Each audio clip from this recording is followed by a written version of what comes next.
Welcome to the Memories of a Moonbird podcast, exploring life one story at a time. Hello, friends, and welcome to the Memories of a Moonbird podcast. I'm Daniel Sherrill. Today on the show, as a professional chef, she's been serving up culinary delights for more than 20 years. Originally from Australia, she made her way to the sunny shores of the west coast of the United States, where she created her own company, Justine's Private Cuisine. She and her team have provided incredible meals to some of the most elite in Southern California, and she's passionate about preparing her food with concern for the environment. Utilizing great care and creativity, she endeavors to lead by example when it comes to sustainability. She's proud of being a farm-to-table private chef who uses locally sourced organic ingredients and sustainable foods. In addition to her amazing and inspiring work, she's also a wife and a mom, as well as a world traveler. She's also one of the funniest people I know who's quick with a sarcastic joke or a hug, or both when necessary. Please welcome Chef Justine Whitney. Thank you. Thanks so much for having me. It's great to have you here. So first question, obviously, you're from Australia. Yes. So what was it like? How old were you when you came here, and what was that like? I was 27, 28. It was about 1997. It was absolutely terrifying. But I'd been working nonstop in Australia and really was looking for something a little bit different. So I came over and started working with a video distribution company. And then Why did you choose California? My sister was here and she was working for a company and she had a position open up. It was in marketing and I guess production. And it was really one of the first reality TV companies, but they were selling reality TV on VHS. Wow, very cool. Back in the VHS days. That's cool. Back in the VHS days. And I remember they were selling, huge units of Cops Too Hot for TV. That was their moneymaker. But what was really funny was we were right next. We were in Canoga Park, and that's the porn capital of America. And next door to us was this huge porn company. So every now and then I'd look up out of my office window and see the talent walking across the parking lot. And I never knew that they were next door until we got mail mixed up one day. And I had to go next door and exchange mail. That is hilarious. So what got you into being a chef? I've always cooked, and it's been an outlet since I was a child. And my mum was a wonderful cook. She was a huge traveler. In fact, I wish she was here for you to interview her because she'd been to pretty much every corner of the world, and a lot of it by herself. And everything she brought away with it was either food, ceramics, arts, textiles, everything. So Mum was a workaholic art craftsperson, and she would spend a lot of time. I was the third child, so I was the little one. And so I think to spend time with my mum, I would cook with her and clean in the kitchen and organize things. And I picked up a lot of cooking tips. Have you inherited some of the workaholic gene? Yes, but I think there's many different kinds of workaholics. And I've definitely picked up on her technique of organizing, time management, that kind of thing. And I know that drives my family mad because I'm such a stickler on time. And my mum was a really great cook. My dad was a architect, so he was a draftsman. And he also raced cars. He had a historic Lotus collection. Oh, cool. And he started Club Lotus Australia back in the 70s. Wow. Yeah. As a chef, I'm curious, right off the top, we'll just go, what is your favorite cuisine? That is like asking you what your favorite movie is. I love everything, but I'm a real lover of fresh vegetables, fruits, fish, something that's sustainable, that that it's come from a good place and a good source. Well, that the question people always ask, if you had your last meal on earth, what would it be? Oh, it's so silly, but I'd probably have like a beautiful steamed bowl of brown coconut rice loaded with kimchi and a farm fresh egg. Now, that is the first time someone's given that answer. Usually and it's really good for breakfast too. Mine would actually be Greek souvlaki with really good rice and now that you mentioned that, sitting down to hummus, falafel, tzatziki, tabbouleh, that kind of meal to me is really good as well. But I love that spicy kimchi and coconut rice together. Have you ever faced a culinary challenge of a particular cuisine that you thought, I don't know if I can make this? All the time. Yeah, give me an example. Well, pastry chefs, for example. I don't know how they do it. It's quite an incredible science.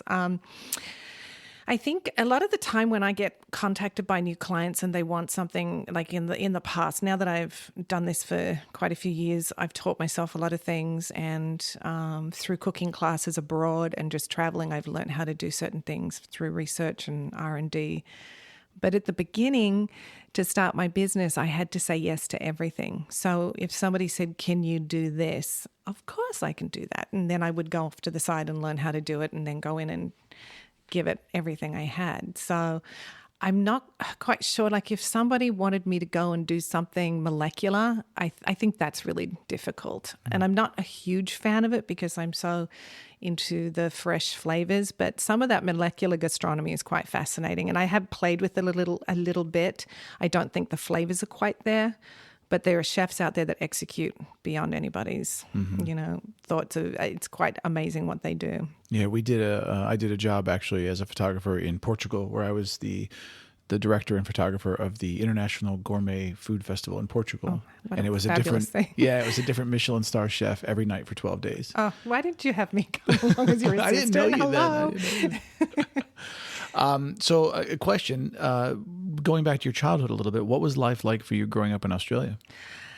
It was. I want to say you've raised a daughter here, so Yes. you must have an incredible comparison between these two countries. Massive. And it's funny because when I grew up in the 70s, and it was a wonderful decade, I guess, in Australia. We had a large amount of change politically, economically, socially. We'd had, and this is boring politics, but 23 years of the Liberal government in control, and we had the Australian Labor Party take control, and Gough Whitlam came in as the Prime Minister, and he did a lot of changes that were necessary for the little guy. They got rid of university tuition, which was wonderful, a lot more acceptance for Aboriginals in politics and the workforce, which was a necessary thing. So growing up there was just, for us, it was safe. It was a great community. Everybody ran around with barefoot, swimming down at the sea baths, riding bikes, not coming home till someone blew a whistle or, the street lights went out. Your parents didn't know where you were from 6 a.m. till 6 p.m. And how does that compare to your daughter growing up here in California? Completely the opposite. I used to walk to school. I used to get the bus to school. And I don't think Claire, now she's better. My daughter Claire, she's got driven everywhere. And 16, she got her license and then started driving herself. So as a graduate of high school, now she's moving to Australia to become a university student in January. And she's going to have to ride the public transport system and live on a budget. It's going to be great for her.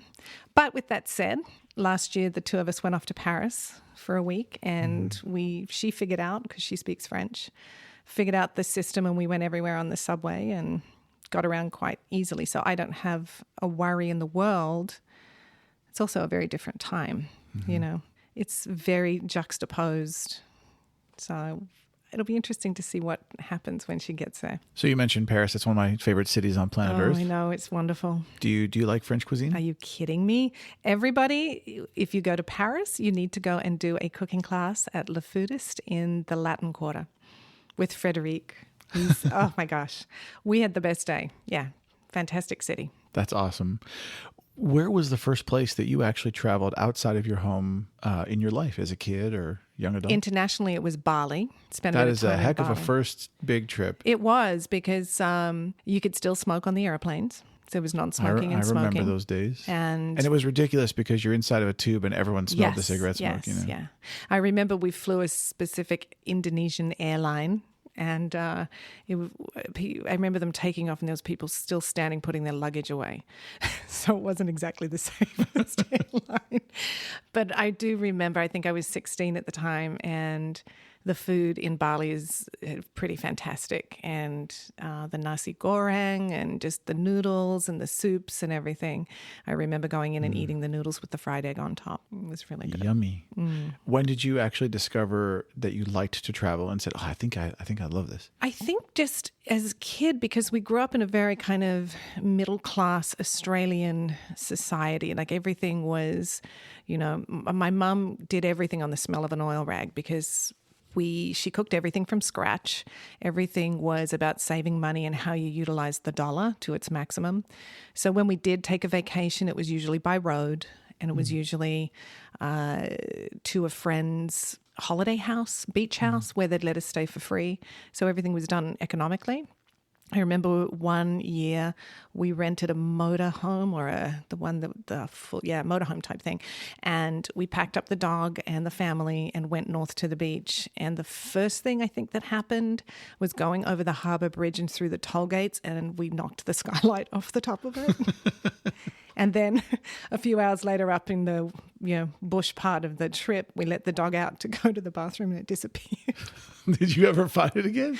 Yes, Okay. we did, the poor thing. So we had those really fun family holidays where everything went wrong, and it was kind of National like faulty Lampoon's towers. Vacation was your yeah. And then I remember my sister got into cooking, and she was cooking in the damn thing one morning, and we had a plastic tablecloth, and she put everything hot on it, and the entire thing melted and stuck to everything, and my parents were so mad. How much has travel been a part of your career as a chef?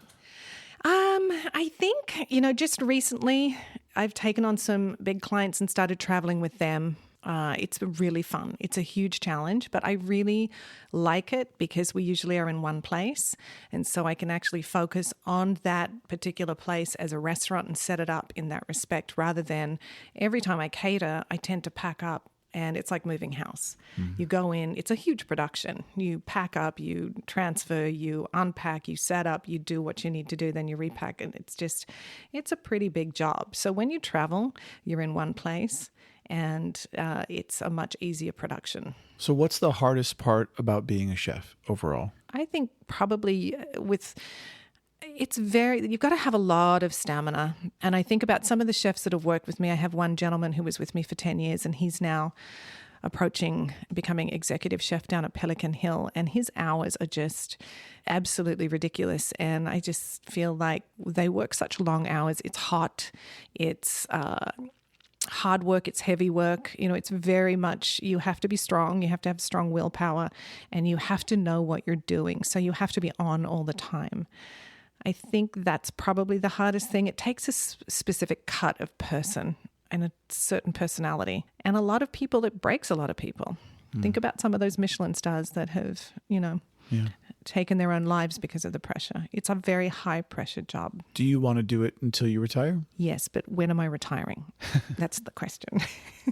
Do you have a goal set in mind of what age you want to retire at? I don't, because I don't feel my age. At 51, I don't feel like I'm 51. I feel like I have a lot of energy. A lot of my close friends and family have always said that I've had a lot of energy. So I probably don't think there's going to be retirement in my sights. I do have some ideas about what I would like to do in my future, and it's not what I'm doing now. Do you want to tell us the secret of your future?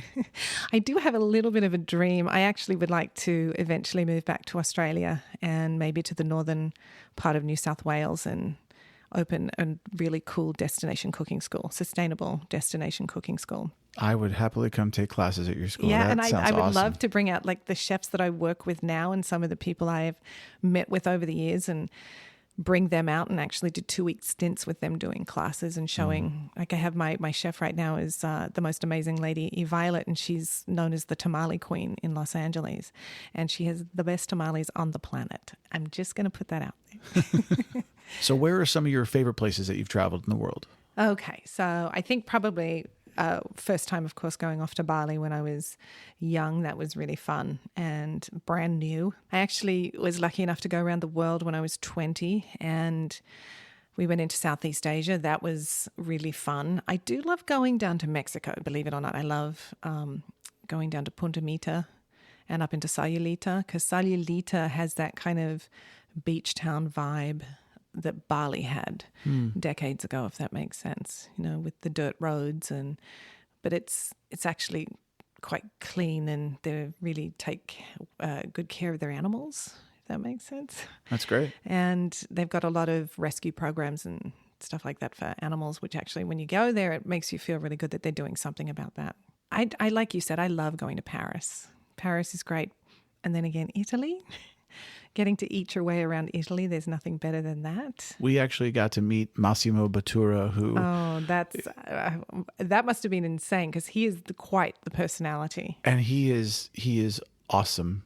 And his work with the autistic community is just nothing to shake a stick at. He's just so incredible with what he does with those kids. That's cool. Yeah, he's a really nice man and a great chef. Oh, Yeah, great cool. chef. I want to go to his restaurant, actually. Good luck getting in. They did a special on Netflix about it, actually. Oh, yeah. And, was it Chef's Table? Chef's Table, yeah. Yeah, that's a great series. One day you're going to be on it. Listen, they've got some people that, are just cooking from little holes in the wall that are producing fantastic food. And it's so nice, actually, the last couple of seasons to see that with Chef's Table, because I feel like they were focusing more on the Michelin star restaurants and not really giving the little guy a chance to speak. And they really have given them a voice this time. It's been really nice to see that. That's awesome. Let's talk about, if you were to give anyone a piece of advice and say, well, if you're only going to travel one place in your entire life, where would you tell people to go? I can't answer that because I haven't been everywhere. But well, of the places you've been. Of the places I've been, I think that Europe is pretty special because of the food, the sustainability. There's no GMO.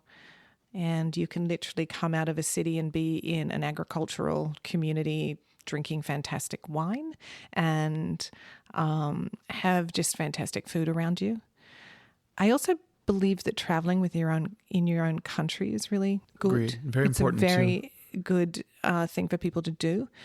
I will say we did go 2 years ago back to Australia and we spent some time in Tasmania. And even though I'm Australian, I do have to say that Tasmania is a pretty special place.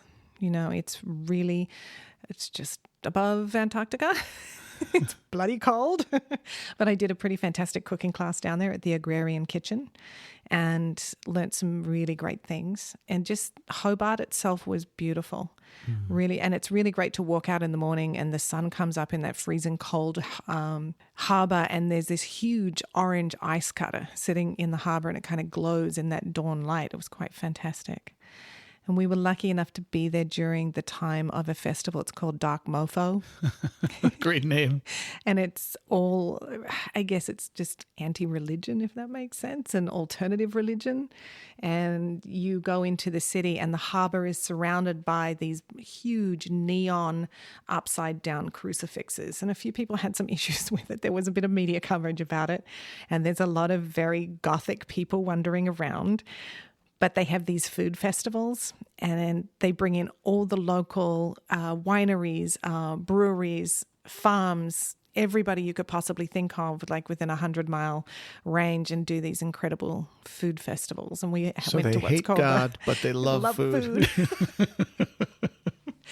And it was really great. We actually got in there for a couple of days and got to experience that. And it's done really well. It's not scary. It's not like that kind of freaky like stuff like you think.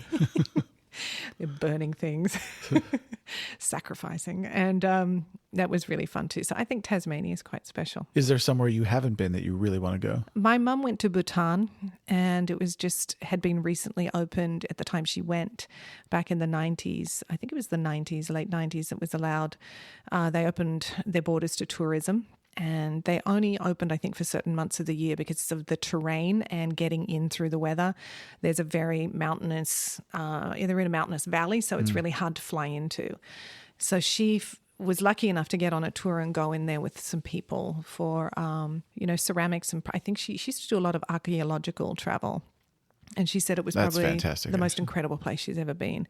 And she never stopped talking about it. And she gave me a bunch of photos and I still have them framed in my house. And it just looks really fascinating. So I would love to go to Bhutan. Now, how long ago did she pass? 2006. Has that loss affected your career at all? The way you approach food and people?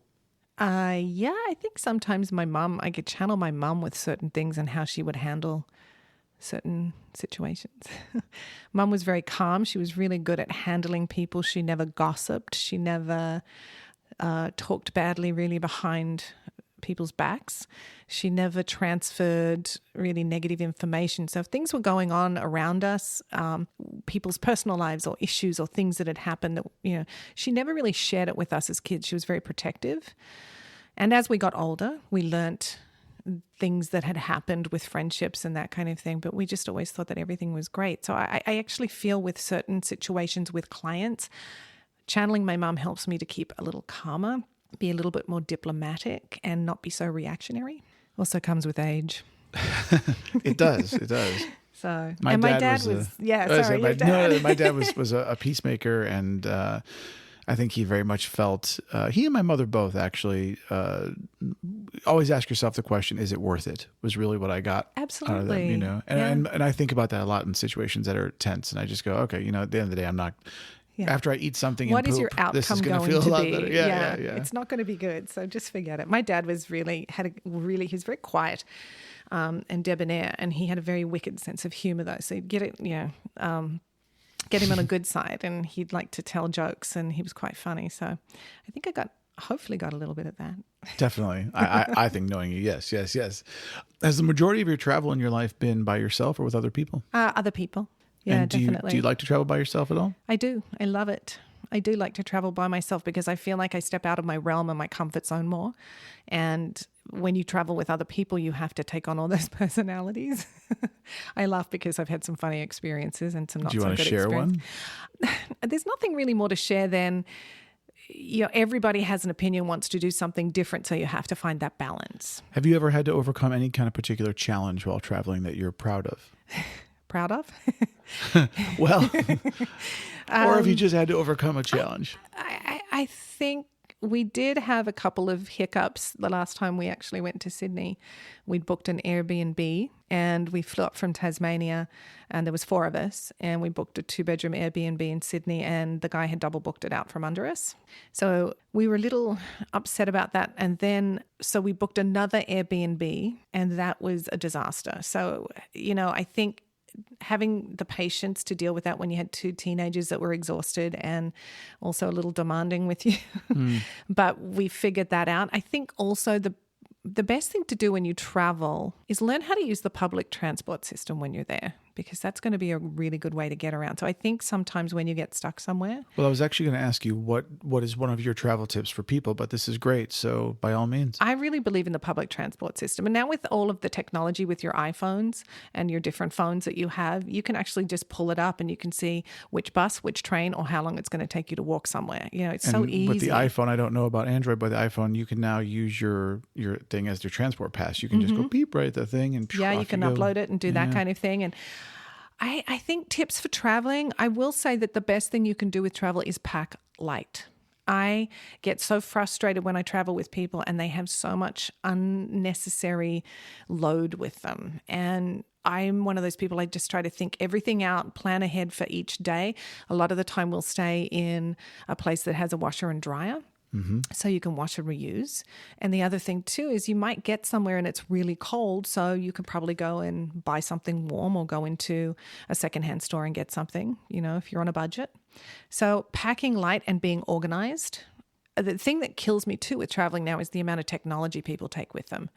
The laptops and the this and the that, and checking it all through with, security. If you can get your, the TSA pre-check, that's a great thing for traveling too. It's going to save you a lot of time and stress with going to the airport, because dealing with LAX is really not the most pleasant thing. I always tell people to do TSA pre-check or global entry if they're a frequent traveler. We're going to do the global entry thing. Yeah, it's great. If you don't travel, if you only go somewhere like on a plane once a year or two, it's not worth spending the money, but because you're only going to do it once in a great while. But I agree with you. And we have global entry, which global entry, for listeners who don't know, includes TSA PreCheck, and it is used for getting through security and customs when you travel internationally coming back into the United States.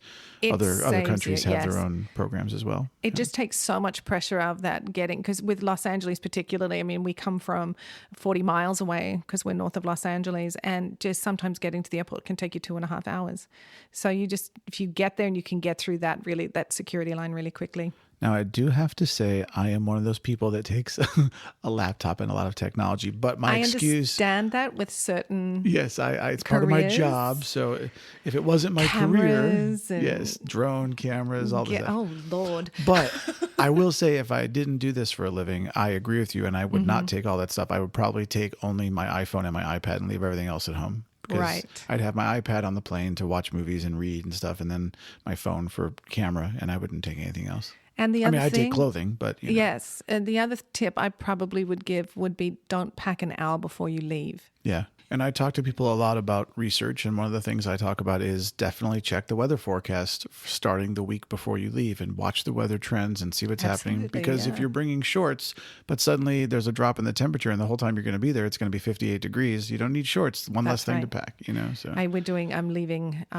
in a couple of weeks for a glacier climbing class up in North Tahoe. You're fully invited if you'd like to join us. That sounds excellent. So it's knowing what to pack for that, because it's going to be cold. Mm-hmm. It's going to be cold, and I don't want to be out there sliding down the snow mountain and not having the right clothing on. So in my years, I've noticed that a lot of people that I talk to say things like, well, yeah, I will travel someday. And one of my main purposes in doing all this is that I don't believe that we should wait for someday. Why do you think, in your experience, that people fall into that trap? I think probably because of work. I think in this country we get so tied up with our careers and not being able to take vacations and money. I think that people think they're going to just keep saving and saving until they have that certain amount of money and they can take the time. And I think that people really believe eventually they're going to do it. So the best thing to do is to actually put a date on it.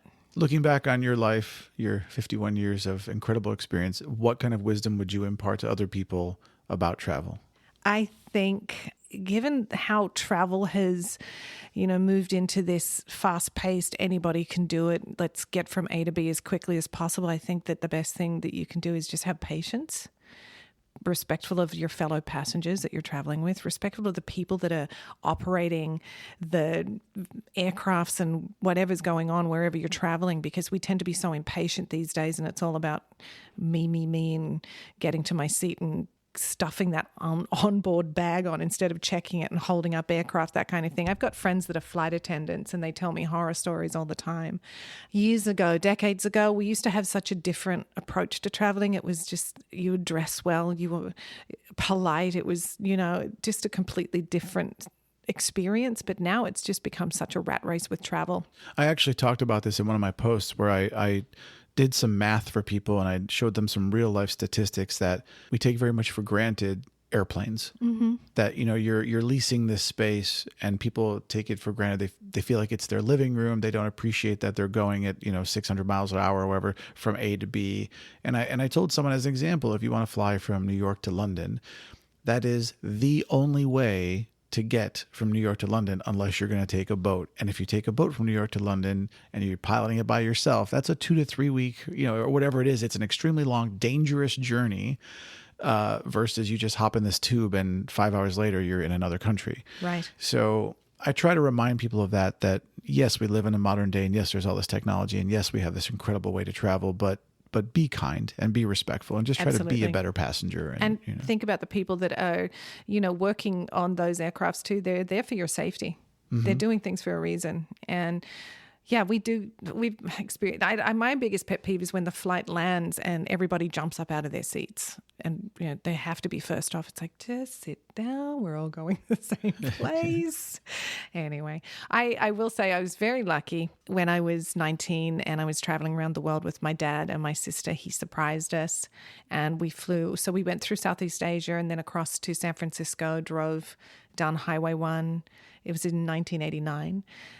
Then went across the US and we did some fantastic traveling, did a lot of stuff through Chicago, did a lot of the Frank Lloyd Wright stuff. It was really fun.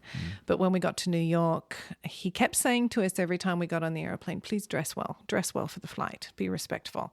So we got to JFK to fly out to London and I looked up and he'd booked us on the Concorde. Wow. Yeah, so I got to experience supersonic and a 3-hour flight from New York to London. Did it feel any different than a regular flight?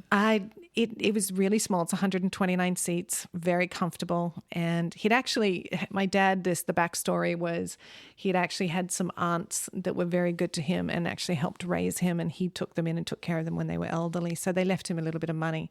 And he took all of that money and he decided to spend it on a trip around the world with his family. So he actually booked everything first class, and which was, not really great for a 19-year-old to experience her first time traveling around the world. But it was pretty bloody fantastic. And so It was, because what was really special about it, and one of the reasons he did it, was it used to fly over Sydney every year, and on a Saturday at 4:00 it would pass over our house. The sonic boom. And the sonic boom would all wait for the sonic boom. And it was so exciting to see that we used to call it the broken nose, Yeah, the broken nose tilted was down. coming. And so to see it at the gate and knowing you were going to fly on that thing was just like mind blowing. And I'll never forget, speaking of flight attendants, I remember my sister and I had done an all-nighter in New York because it was such a fun town. And we got on the airplane and we just kind of looked a little disheveled, and they were handing out these beautiful gifts with, gift wrapped with bows and all this sort of thing. And he handed one to me and he looked at me and I said, "Thank you so much. What is this?" And he looked at me and he said something, "Darling, I'm sure you'll never use." And I opened it and it was a business card holder. I still have it from And now you are 1989. using it. That's great. Yeah. But it was so funny, and it was so comfortable. The food was incredible. I'll never forget. This is so weird, but I'll never forget. They had these sautéed mushrooms on this omelette because it was a breakfast flight, and it went straight up in the air and then flattened out after about an hour, and you're at 55,000 feet, and then you literally cruise along, and the pilot comes on and he says, "Everybody pay attention to the front, and in 1, 2, 3 we're going to be supersonic." And then you felt a little kick in the back of your chair, and then he came back on and went, "Jolly good, you're supersonic." And then it just came down, like straight down, and landed, and we're in London. And did the actual flight, when you were supersonic, did it feel any different than a commercial airliner today? No, it doesn't feel any different. The only thing was, I think that they used so much fuel in the process of flying those things. You could really smell it because they used to pump it, I think, backwards and forwards through the fuselage or something. So it had a really strong smell of the fuel. Interesting. Well, let's jump back to food for a second, because you mentioned this incredible omelet. What is your favorite thing to cook? I like to follow the seasons. So the seasons tend to inspire me, and I think around this time I start to braise things. I like to braise things. So I'm not really much of a meat eater myself, and I tend to be plant-based during the week. But every now and then I will like to braise, a nice sustainable piece of lamb or pork or something, or even some organic chicken legs. So a good braise with, a really good root vegetable mash. That's And for always the good. listeners out there who don't know, what is the difference between a braise and, let's say, a saute? So a braise is when you take usually a pretty tough cut of meat that's going to take quite a few hours to cook, and what you're going to do is break it down in the cooking process to make it very tender. They usually have a lot more flavor. So you sear it in a little salt and pepper, well seasoned on both sides, and then you cover it with a liquid. And you can either braise it on a stovetop in a nice old cast iron pan or some sauce pot that you like, or you can put it into the oven in something that's oven proof. How do you, as a chef, feel about the new trend of the Instant Pot? I have one. Do you like I've it? used it once. I love my Instant Do Pot. you? I do. But have you done like a little R&D where you do the flavor of 3 hours versus 50 minutes? Yes, actually. So I make a shredded chicken recipe, and I make a chili, both which in my slow cooker take 8 hours or 8.5 hours. And they take 30 minutes or so in the Instant Pot, whatever it is. It's drastically shorter. And I compared the two side by side, and our friends could not tell the difference. I couldn't tell the difference. Wow, I'm Yeah. impressed because I do short ribs a lot, and I got the Instapot for the short ribs just from an environmental standpoint too, and so I didn't have to have something on the stove for so long, and I didn't think the flavor was all there. Interesting. They're great for. I'm such an old fashioned low and slow. Let's do it. I do think pasta tastes better in a pot low and slow than the Instant Pot makes it too soft too quickly. I never would have done that. Yeah. So let's talk about the environment a little bit. I know you are a sustainable chef who believes very much in organic food and farm to table cuisine and whatnot, which is truly commendable and awesome. So thank you for helping save our planet. Can you tell our listeners more about what you do and give them some ideas of things maybe they can do at home to help? Well, I don't know. You've got to just get it into your mindset, first of all, that we have to just change our ways. If it's just ever so slightly with water, for example. When I cook in my kitchen, I tend to, I usually go to the farmer's market twice a week, buy fresh produce from my different vendors and farmers. I bring everything back to the kitchen, and then I fill a big pot of water. I wash everything, soak it, wash it, and then put it on racks to dry. And then I take any of that water and I go and put it out on the herbs and the garden that we've built that, accommodates my kitchen. I try to be sustainable as much as possible with the food. Every time you have a lot of people I meet say, oh, I just don't like leftovers.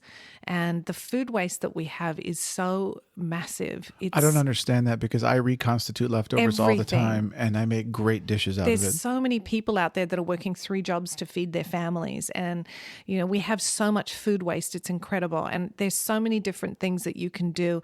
And we have access to the internet that can give us those ideas. There's recipes, there's YouTubes, there's all sorts of people that are demonstrating that on YouTube, how you can roast 2 chickens, pull the meat off. You've got food for 2 days there for a family of 4. Then you can take the bones and make a stock from that and turn it into something else, a vegetable soup. There are so many different things that you can do with leftovers. I tend to take whatever's left over in my fridge and I'll turn it into a vegetable casserole or a blended soup or a chili.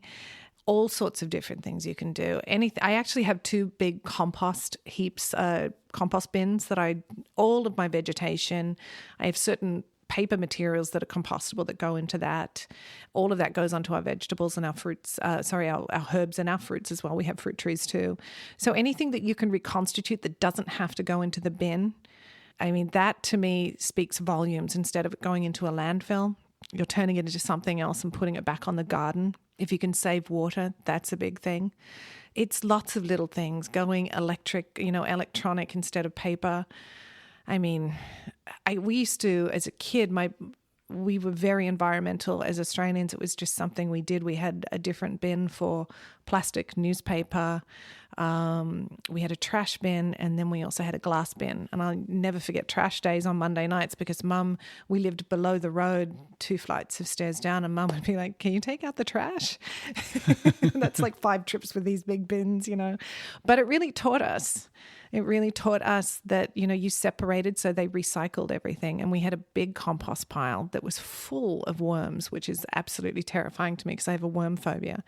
But Mum Really? oh God, yes. I have what's it called? Sclerosophobia. But I won't kill a worm. I'll actually rescue them. Put them back on the lawn. I have to be honest, I've never heard of worm phobia until today. Oh gosh, no. I have these tomatoes that I've trained. They grow up through these trees on the side of my property. So they're like trees, tomato trees. And we just discovered a couple of those hornworms. So my chefie Violet came over and she plucked one off and she put it over in the neighbour's yard. And the thing found its way back. We found it in the middle of the yard. So I let it actually have the tomato plant because I thought it was so brave. But he just missed you. Oh God, no! I will run. We just had that massive painted lady migration. Yeah, I actually went out there to film it and everything. They said there was like 1 billion of them that came up, and they were heading to Oregon or something. So beautiful, actually. It was incredible, but they were all in the mustard behind our house. You know, we live on open space on the trail, so we hike a lot. And as time went on, they started to breed, and there were caterpillars everywhere, and we went running. So your phobia includes caterpillars? Well, it's the same thing. And anyway, I remember running through the hills. We were trail running one day, and I started seeing these things, and they're fast. They're really fast. So it's kind of like a horror movie for me, like the worst horror film. And so they would come really fast across the trail as I was running. So then I'm terrified I'm going to kill one because I'm not going to do that. And I just had to go home. Go home and weep. Perfect time for a little lie down. Anyway. What is your favorite place that you've eaten in the world? I think I was very lucky to take my family. We all went up to Atelier Kren in San Francisco, and we ate at Dominique Kren's restaurant. And she was so welcoming. We got to spend some time out the back with her. She showed us the kitchen and introduced us to all of her crew and everybody. My husband and I had a really fantastic experience. It was our last night in Italy, and we drove up to Bologna to fly out the next day, wandered into a restaurant and started chatting with the owner. And the next thing, it was just course after course of the most incredible local Italian food, along with his beautiful homemade wine. I also had another great experience in Italy where we got invited to a little village festival food festival and celebrating, I think, their local soccer team that had won some big tournament. And we had the most fantastic time sitting out in the middle of the street with just huge tables of food being carried in and a massive barbecue of all sorts of different things. So that was incredible too. It's not just the food, it's the surroundings, it's the environment, the people, the atmosphere. And I think there's so much that goes into that perfect meal. There's just so many of them. We have also had some pretty spectacular meals just in Australia because they've got such good food. And I remember your friend John mentioning his favorite restaurant was Rockpool down in the Rocks, Neil Perry's restaurant. Yes. And he created a fantastic restaurant there. I actually went there when I was 20 and it was fantastic. We had probably I don't exactly remember everything I ate, but I do remember having one of the most fantastic meals of my life there too. And Justine is talking about John Billingsley for my shameless plug back to episode 3 of the Memories of a Moonbird podcast. And it was a great episode. How do you feel about the Australian people versus Americans in general? Because like when we were in Sydney, I found the Australians to be so generous and kind and willing to just engage in conversation with strangers. We met some people sitting at the harbor across from the Opera House just having a late night meal, and they invited us over to share their table. And I was like, really? Okay. Oh, they probably just come out of the ballet or something. And it was great. Was it at the Oyster Bar? The one that's big and open and it sits across the Oyster Bar right there at the Opera House. That's so much fun there. And I met these two women, one who's an actor and the other one who works, I forgot what she does, but they introduced us to halloumi, which I'd never had before. Cheese. Oh my God, it's so good. We talked about that, remember? Yeah, I love it so much. I buy it now at the store. Yeah, you can get it locally, yeah. It's great. It's good stuff. For those of you who haven't had it, halloumi cheese, Halloumi, is a phenomenal cheese. If you're a cheese Middle person, Eastern cheese. Yeah, it's delicious. And usually used in Lebanese food. And you just fry it up and have it with some fresh watermelon. Oh. Basically, it's really low fat, so it has a really high. It's got a low melt value, I should say. So it's really resistant to high heat. So you can marinate it and then grill it, and it's delicious. And in Australia, we call it squeaky cheese because when the kids eat it, it squeaks against their teeth. Well, it makes my stomach happy. So I think to answer your question, are they different? I think Australians are just really welcoming. They do love people coming into the country and experiencing it because we are so isolated. It's nice to know that people are coming to visit. I know when I meet people and they go, oh, you're Australian.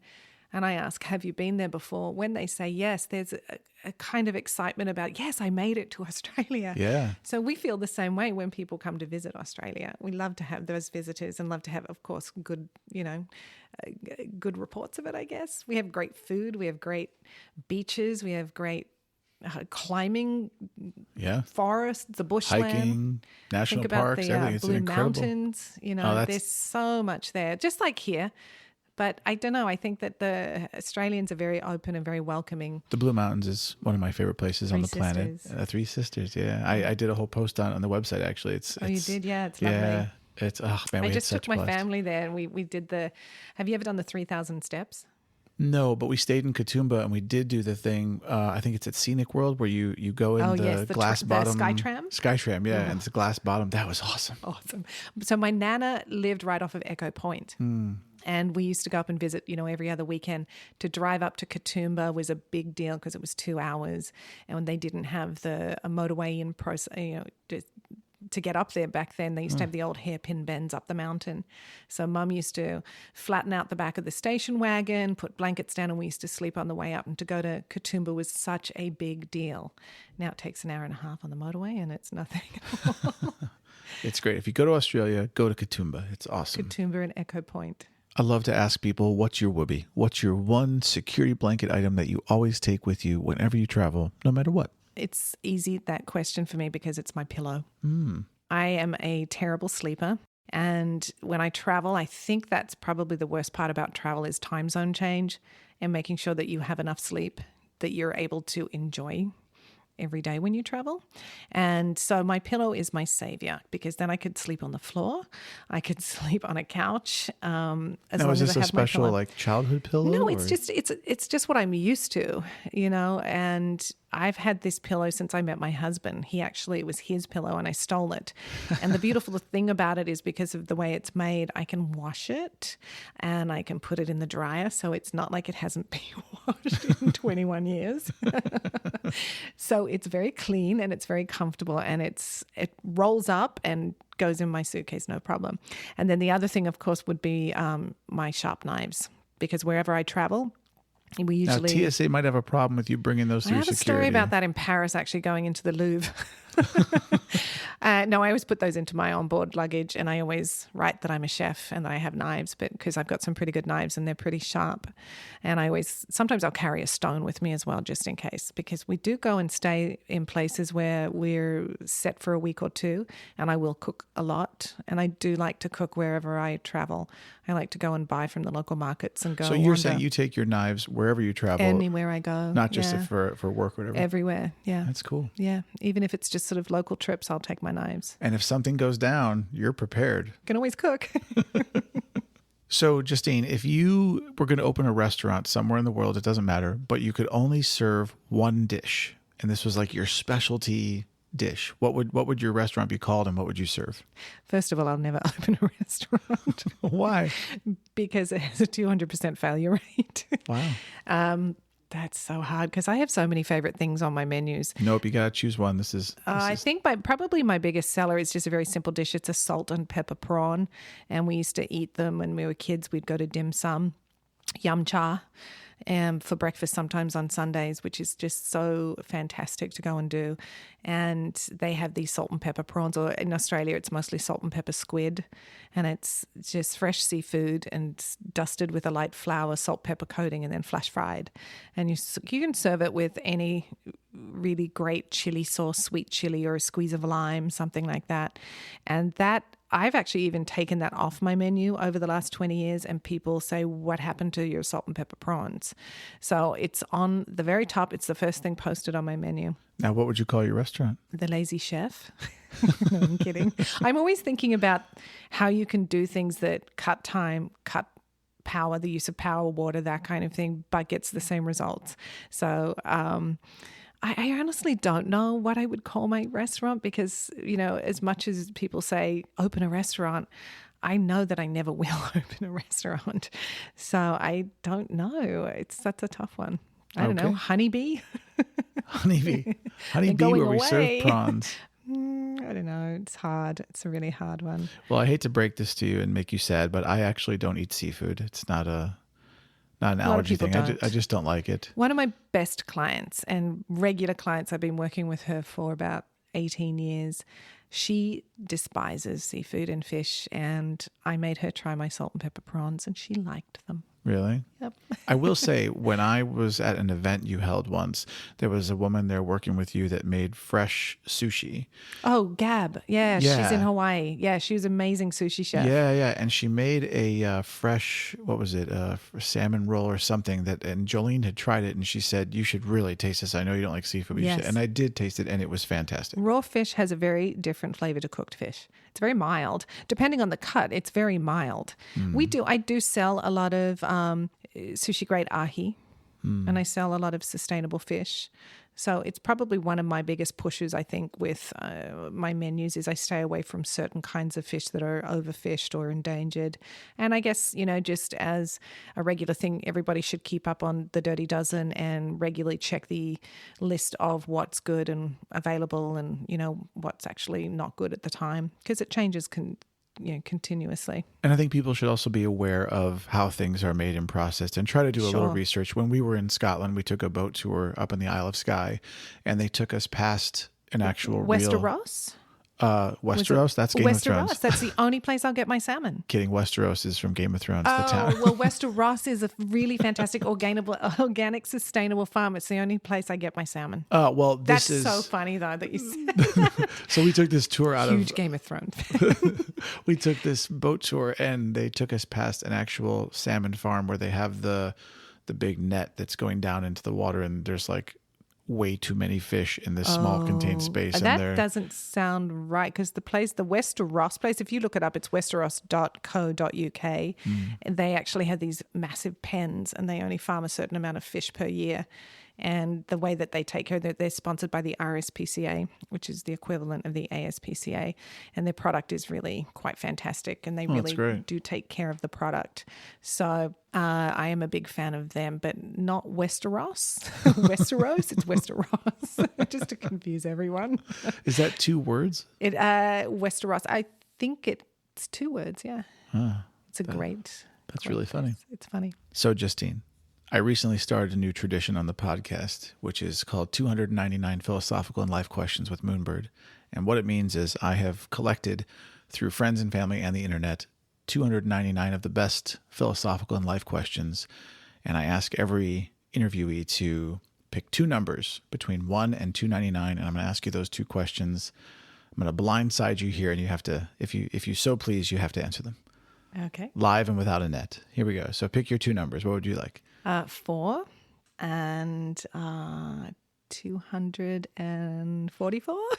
Okay. 2. So 4 and 244. That's just going to give you a huge range. Number 4. What's your favorite fast food restaurant and menu item if you're going to eat fast food? Oh, it's probably going to be falafel. Okay. Is that really fast food? Yeah, because like in Australia and in the UK, the doner kebab situation, and like in Ireland, if you go to Ireland, the late night thing after you've been drinking at the pub is you go out to the doner kebab place and you get a falafel roll. Okay. With lots of hummus. Boy, that was really easy and not It's controversial at all. All right. Number 244. What's one thing people would never know about you just by looking at you? I don't know. That I know. I was a competitive gymnast. Oh, yes. Do tell. Just from the age of 8 till 16, competitive with school and with a coach, and competed in the state. And my sister was a gymnast and got me into it. I think my mum actually used to push me on her to go to gymnastics lessons on Saturday morning, so mum had a bit of peace. And so I used to go to gymnastics class with her, and then she would just quietly train me on the side to keep me entertained. And then I ended up joining at 8 her gym at the local Y, and we ended up doing a gymnastics competition type thing together. I was 8, she was 16, and she came first and I came second, and we both had these little matching trophies. Now, why did you stop doing it? I think I just got to an age where, I was sort of getting a little more social, 16 years old, trying to get away from home a little bit more, and didn't really have the dedication.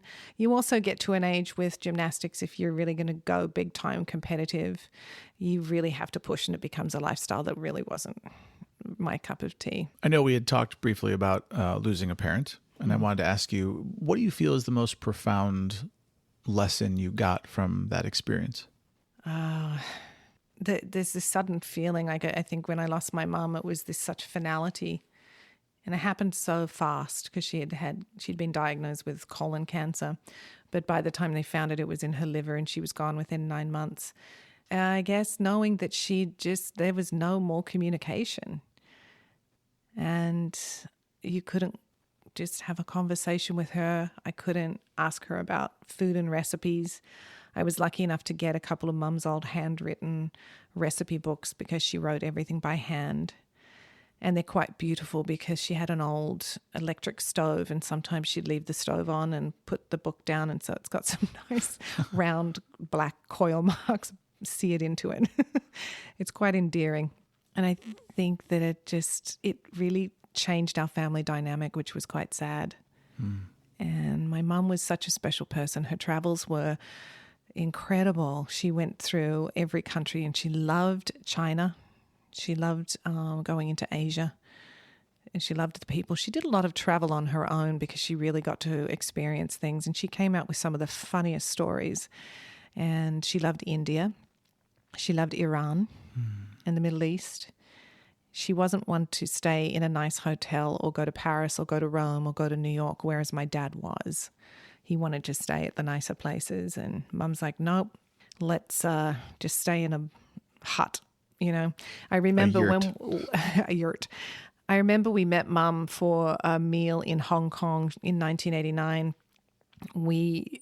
it was when the militia was there because of the whole changeover, from British ruled back to Chinese rule, et cetera, et cetera. And there was a lot of militia. It was kind of frightening as an Australian who'd never really travelled much before to go there and see all these military vehicles with, those automatic weapons on their backs, that kind of thing. Mum was in Tiananmen Square. She got evacuated, with that whole situation with the students, and she came down to Guangzhou, and then we met her in Hong Kong. And she was so sick because they threw all these tourists onto these trains and tried to get them out of the city. And she was so sick from the train travel. And I remember saying, let's go get a really nice meal. And Dad said, yep, let's go get a really nice meal over at the such and such a restaurant. And she turned around and there was a little tiny food stall and a couple of rats ran out from underneath it. And she said, nope, that's fine. Just over there is good. She was such a low budget traveler. And I think she learned so much from that. She brought so much of that into our lives. It was wonderful. I just miss her every single day. Growing up, I heard this phrase it hasn't been a day gone by where I haven't thought about them. And I used to think to myself, oh, come on, that's BS. Days go by where you don't think about them, whatever. But it's been over a year since I lost my dad, and there has not been a single day that I haven't thought about him. And it's really interesting how that changes, and they become a part of you in a way you never expected, And my dad also was a huge traveler, loved to travel, loved to see the world. And so, part of a great part of what I'm doing is in honor of him. That's really lovely. And I think that as we get older, we recognize our parents in us so much more. And every day there's little triggers, our behaviors, our reactions, what we do. We recognize our parents in us, and it reminds us every day that they're still with us. My mum was a big environmentalist, as I mentioned, and she used to have this particular thing with food. She used to love eating salad, and getting her lettuce dry after washing it was the most important thing. She wanted the driest lettuce leaf there was. Oh, cool. So she came up with this brilliant idea. She always had brilliant ideas, and she decided that the best way to do it was to put it in the top-loading washing machine on spin dry. I know your eyes. Yeah, my eyes just kind of popped out of my head a little bit right there. But it worked. I mean, it absolutely worked. And Did the lettuce get destroyed by the force? No, it was kind of like that. Remember that that terrible ride at the fair, the rotor, where you'd stick to the wall. Against the wall. You're like, ah! But yeah, you would be really dry, right? So, and I guess it was a pretty sanitary environment. So she used to, and of course we didn't have a lot of great, variety of produce back then. So it was always the old iceberg lettuce. So they're pretty sturdy. And she'd spin dry the lettuce, but there was a few occasions she'd forget and we'd do a lot of Of course, we wouldn't really enjoy that lettuce. Another thing we did, she was very inventive and she used everything she had. And she had hers pottery with her kiln. She had a couple of kilns. She had a gas kiln and a big electric kiln in the pottery where she worked. And one time we had a big breakfast celebration for my dad's birthday, and we couldn't figure out how we were going to get all the food hot from the top of the house down the 3 flights of stairs into the back garden. So we decided to heat everything up in the kiln. So we had croissant and bacon and beans and all sorts of things stacked in this But the kiln is so hot. But we turned it down and we left it a crack, and it was perfect. It was just like a giant oven. So do you think that you picked up on some of these really ingenious ways of improvising in what you do as a chef? I think that she gave us, all 3 of us girls, that stuff. We were always trying to figure out how to do something a little differently that's going to save time and maybe save a little bit of money and a little bit of energy and what have you. And I'm constantly coming up with that with catering, because we have to do things in mass proportion sometimes. So for my clients, time is money. So I'm always trying to figure out how I can cut that time and still come up with a product that's more than 100%, because it's going to save them initially, with the pricing and that sort of thing. So I'm always thinking that way. And I do find in this country there's a lot of disposability and waste and that kind of thing, which frustrates me. I've raised my daughter to be environmental, and now she's going to study environmental science, and it's one of her favorite things to take on and challenge people. She challenges her grandparents, my goodness. So I am always thinking of how to do things a little bit differently. And the same with my food, I'm always thinking outside the box. And I look at other people's menus because I'm thinking, I don't want to do that. I want to do something different. I want to stand out from the rest of the crowd and do something different. And I think that's kind of where my niche is. Well, Justine, it has been a phenomenal pleasure to talk with you, and thank you for coming in today. Thank you for having me. It's been so fun. I not only want to say have a great day, but I also want to wish you the best of luck, and I hope you never open the Honeybee Prawn Shop. Me too. If you'd like some more Moonbird in your life, and hey, who wouldn't? Head on over to memoriesofamoonbird.com or visit me on social media @memoriesofamoonbird.